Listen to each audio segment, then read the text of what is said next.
Personal conduct. A glossary. Anxiety, the unwillingness to play even when the odds are for you. Courage, the willingness to play even when the odds are against you. Greatness, the willingness to expose one's littleness and risk embarrassment. Happiness, an imaginary condition formerly attributed by the living to the dead, now by adults to children, and by children to adults. Reason. 1. The capacity to weigh and make choices. 2. The characteristic that distinguishes human beings from animals and that human beings use to deny the validity of this distinction. Boredom is the feeling that everything is a waste of time. Serenity, that nothing is. Clear thinking requires courage rather than intelligence. If you don't listen to yourself, you won't hear what others say. You don't have to be healthy to be happy. There are two kinds of disabled persons: those who dwell on what they have lost and those who concentrate on what they have left.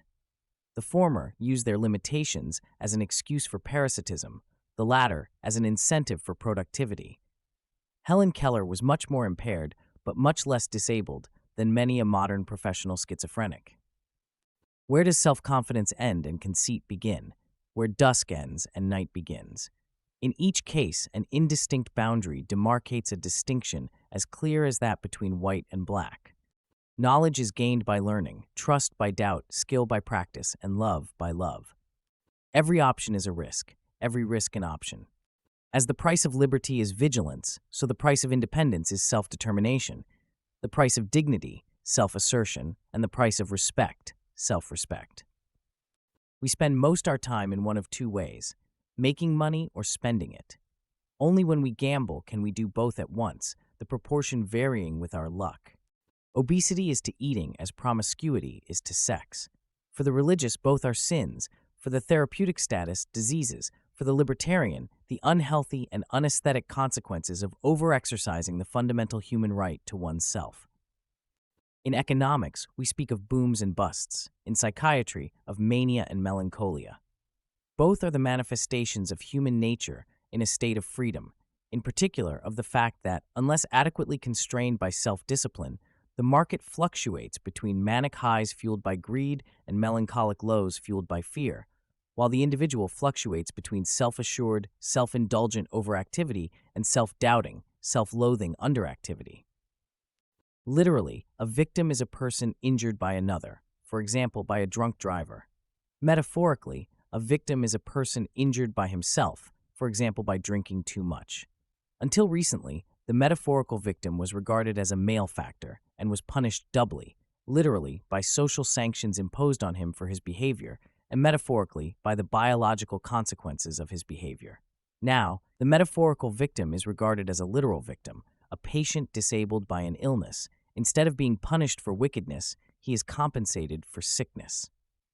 The following is illustrative. In March 1988, a federal district court in Florida ruled that a federal employee who drank a pint of gin a day and was dismissed from his job after missing 389 days of work in 3 years was legally crippled by alcoholism. The judge ordered the agency to give him more than $150,000 in back pay and ordered that the former employee be allowed to apply again for his old job. Men diet to live longer, women to look better. There is no good digestion without hydrochloric acid, and no good thinking without adrenaline. Self-control and self-esteem vary directly. The more self-esteem a person has, the greater, as a rule, is his desire and ability to control himself. The desire to control others and self-esteem vary inversely. The less self-esteem a person has, the greater, as a rule, is his desire and ability to control others. The proverb warns that thou should not bite the hand that feeds you. But perhaps you should, if it prevents you from feeding yourself. People often say that this or that person has not yet found himself. But the self is not something one finds, it is something one creates. Where there is a will, there is a way, says the proverb. Not entirely true, but it is true that where there is no will, there is no way. The stupid neither forgive nor forget, the naive forgive and forget, the wise forgive but do not forget. We pay too much attention to learning to acquire habits and too little to learning how to break them. Gratitude is contingent on a feeling of equality or superiority. Men feel grateful not so much because others have treated them well, albeit this is usually a prerequisite, but rather because they have equaled or surpassed their former benefactor. The moral: expect gratitude only from those who, whether through your help or their own efforts, have equaled or surpassed you in life. Men are often afraid to rock the boat in which they hope to drift safely through life's currents, when actually the boat is stuck on a sandbar. They would be better off to rock the boat and try to shake it loose, or, better still, jump in the water and swim for the shore.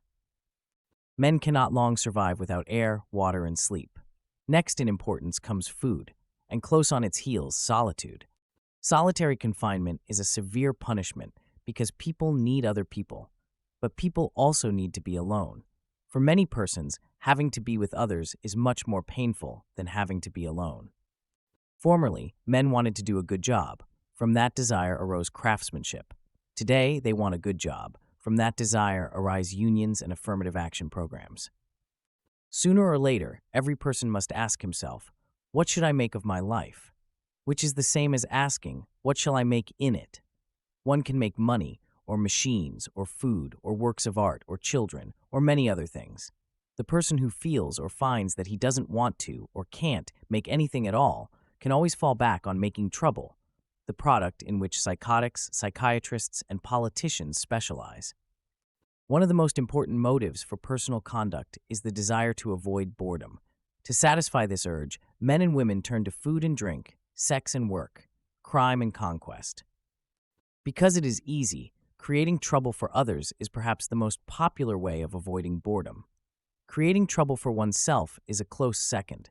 Creating meaning in less dramatic and more constructive ways is more difficult and hence less popular. Every American boy cannot become president, but every American boy can take a shot at the president. The road to fame is often closed, but the road to infamy is always open. Like the proverbial cornered rat, the person who feels entrapped by life has three basic options. 1. He can kill himself. 2. He can kill someone else, compelling others to kill him or take care of him as a criminal. 3. He can go mad by engaging in deviant behavior viewed as crazy, compelling others to take care of him as a mental patient. A madman is one who has, or is alleged to have, lost control of himself. Psychiatry supplies the justification for controlling him. The person securely in control of himself frustrates others from controlling him.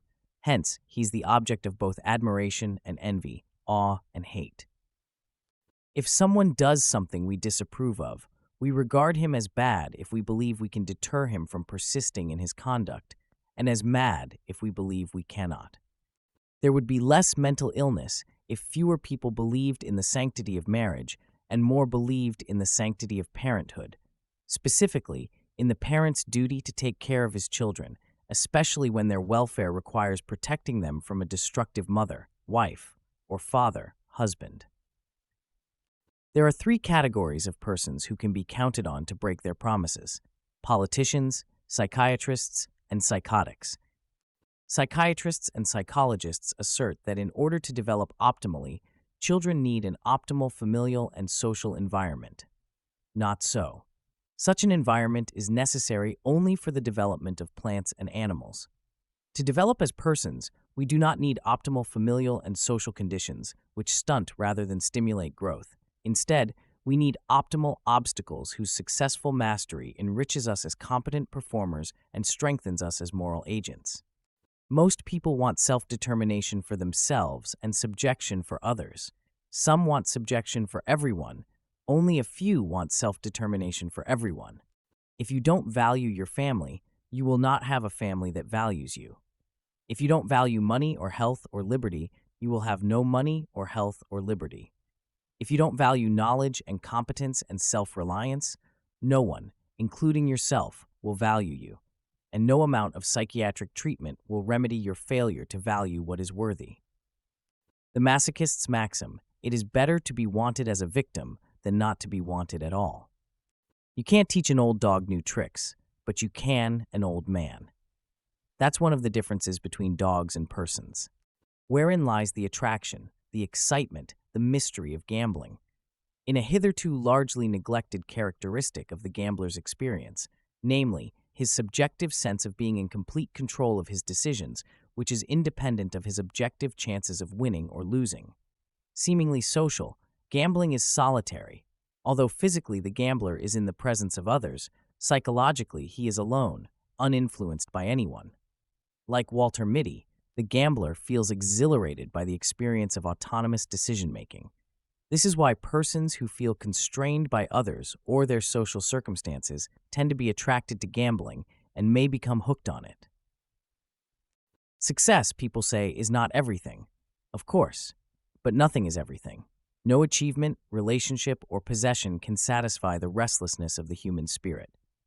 Although his behavior may be utterly hypocritical, the man who professes unwavering belief in God and conventional wisdom is looked up to as a pillar of society, whereas the man who acts with absolute integrity but scoffs at religion and conventional wisdom is looked down on as a dangerous cynic.